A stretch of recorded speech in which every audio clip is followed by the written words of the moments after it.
Hey there, greetings, salutations, my friends. I am Pops, and wow, let's want to talk about Kill Bill. I know where's this coming from, right? Like, what on earth are you talking about, Pops? Why on earth are we going to talk about Kill Bill? Well, let me tell you. I was invited to be on a stream with Zach. They were talking about martial arts. This was going to be my topic, so I've rewatched this film. Really, kind of did a little bit of some revisiting a film that I took a ton of heat for back in the day. Like when this came out in 2003, this was very early in my writings. And I took a lot of heat defending the film. I really enjoyed the film. And of course, even back then in the beginning, it was, oh no, it's plagiarized. He's ripping off the Shaw brothers. He's ripping off this. He's ripping off that. And I remember there was this quote, and I had to look it up to make sure I had it right, because he had said this long before, like 10 years before this. He had said that he steals everything, right? He says great artists still, they don't do homages. And that's been used against him in this film. And I was familiar with the Shaw Brothers stuff. I've seen stuff. I can't tell you I own them or I rewatch them regularly. But of course, all of that was thrown in my face of like, how could you like something that so blatantly rips it off? And I'm like, well, I can see both sides of that because, yes, I understand what he was trying to do, but I also have an appreciation for the original material. I will say, I feel like Kill Bill and Tarantino himself is a walking billboard for this type of material. And his film, if nothing else, hopefully would get more people interested in martial arts genre, grindhouse cinema, those type of things that inspired his film and this amazing cast. And what I think is a, unique spin on some of the tropes, even scenes and stuff like that. Obviously, Lady Snowblood is the one that comes to mind as the most, significant one where all these parallels are. These shots were basically, ripped from, duplicated from those kinds of things. But I will tell you what, the film really held up well for me. I really enjoyed watching it again. The cast is truly phenomenal. I love so many elements to what he had done. Vivica Fox is Copperhead. Daryl Hannah is the Mountain Snake. Lucy Liu is Cottonmouth Oren. And of course, Uma Thurman, who spends most of her time dressed like Bruce Lee in that yellow suit, like Game of Death, right? His final movie, I think, is The Black Mamba, right? And I think Michael Madsen's the Sidewinder, right? And then of course David Carradine is he is Bill. He's the Snake Charmer. But they do such a good job of giving us pieces of the story. She's going to be hunting down, these people that wronged her, right? She's going to seek out revenge. She's going to do what she can to make this happen. And obviously you have a lot more martial arts with the first film. The second film, of course, is more like a Western. And I think I'm going to do a second review. I was going to do them all at once, but I'm like, they really are two completely different films, even though I treat them as one big film in my brain. And when I watch them, I never watch just one. But I would say if I have to review them, I would give Volume 1 a significantly higher rating than Volume 2. Volume 2 really gets very tedious. And obviously, once you get with her and Bill, and she sees, the twist is revealed and all this stuff's happening, playing out, then I'm kind of like, it becomes very slow. And I got to be honest, kind of anticlimactic. Like I just didn't care much. Whereas the first one with this, girl on girl fights and nothing is as awesome to me as the big battle with the Crazy Eights. The Crazy Eight scene is so good. And if you don't know, in that scene, basically she's surrounded because she's taken on O-Ren. She has this great scene that she has where she's taken on O-Ren's, little side, toady, and Gogo. Gogo's her name, right? She has that mace that she's throwing, right? And after that, she's surrounded by the Crazy Eights, right? And there's just so many great, like I didn't even give credit to like Gordon Leo, right? He's just phenomenal. Tarantino just did so many things right in making this movie. Like he brought in the Shaw Brothers techniques of that fast zoom, different cuts. The death scenes are just spectacular. They shot in black. They transferred to black and white. But there is a colorized version that you can see online. Even YouTube, I think, has it.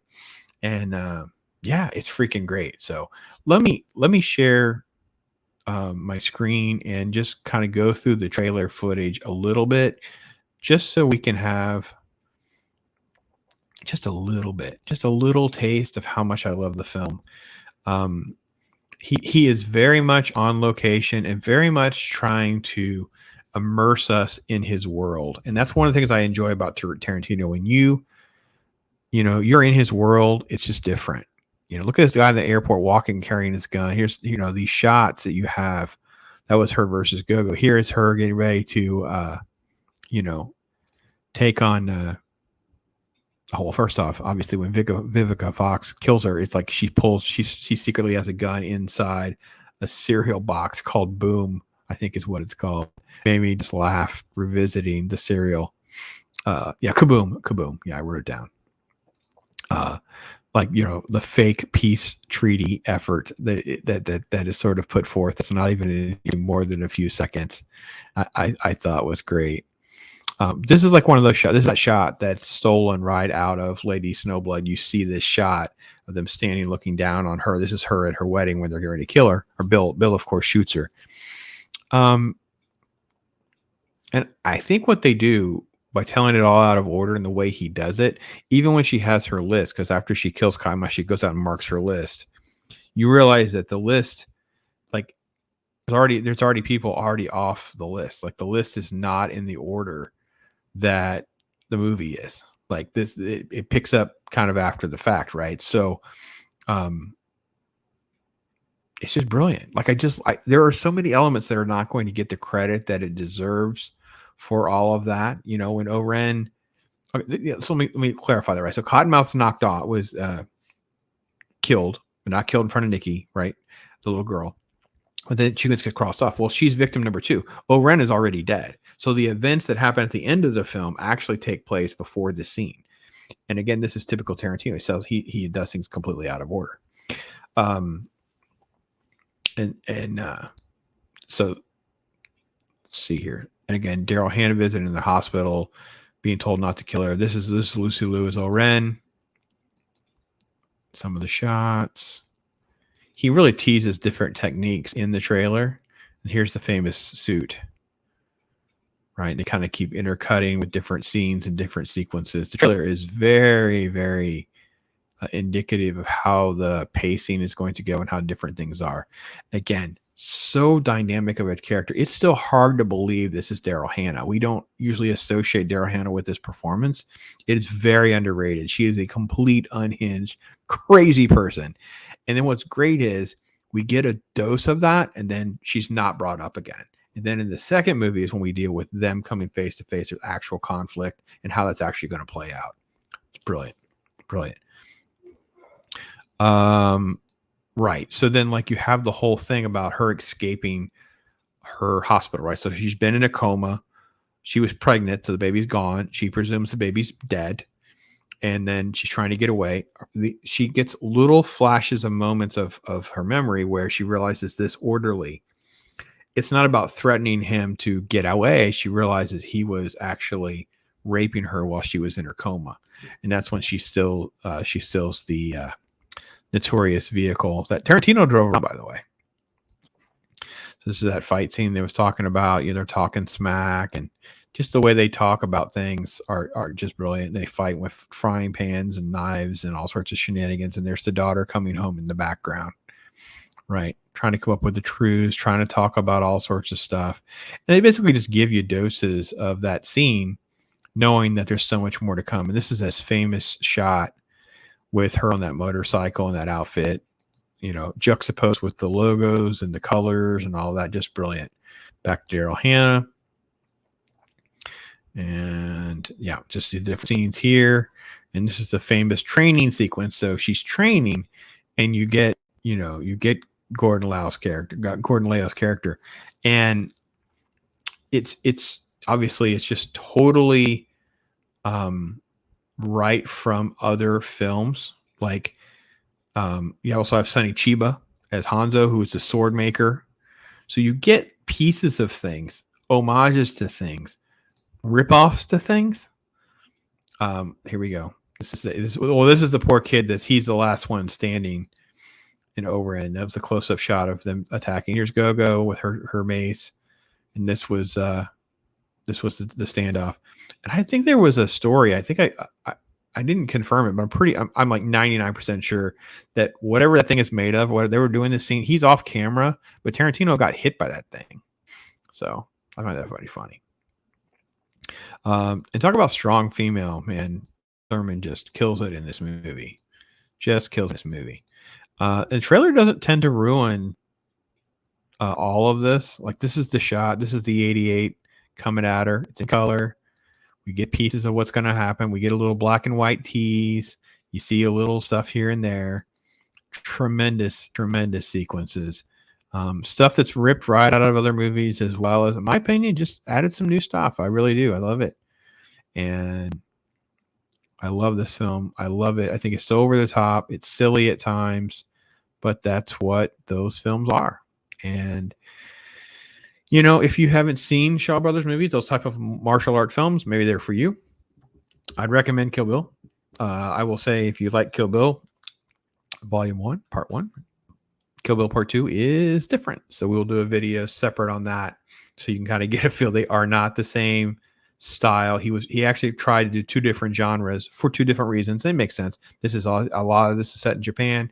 You have flashbacks to her training. You have hand-to-hand combat with Vivica Fox's character. So it all makes sense that it's obviously more martial art driven. There's a little anime sequence, I think, with Oren. Like, her backstory is done with a little anime sequence as well. He's really immersed in that. He was really immersed in trying to capture stuff that he likes. And I have to respect him for that. I have to give him some credit for that. But I know people there. Maybe you do. Tell me why. You think you can't get past the plagiarist thing. You can't get past the fact that they're stolen sequences that he's reenacted, even though he's promoting the original material when he's promoting his own movie. Man, it is a difficult one, isn't it? It's like, is it just a genius film, or is it just a plagiarized, ripoff? Like, is it? How do we evaluate a film like this? At the end of the day, there's some martial arts gold in there, especially in a couple of those sequences. Just love it. So that's my take on it. I found joy in watching it again, because I had watched it in a while, and I wanted to share that with you. So if you're looking for something to watch, hopefully that'll bring you some joy as well, and you can have some fun with it. So how about a little like silly fun to go out with a little Pops tease? How's that?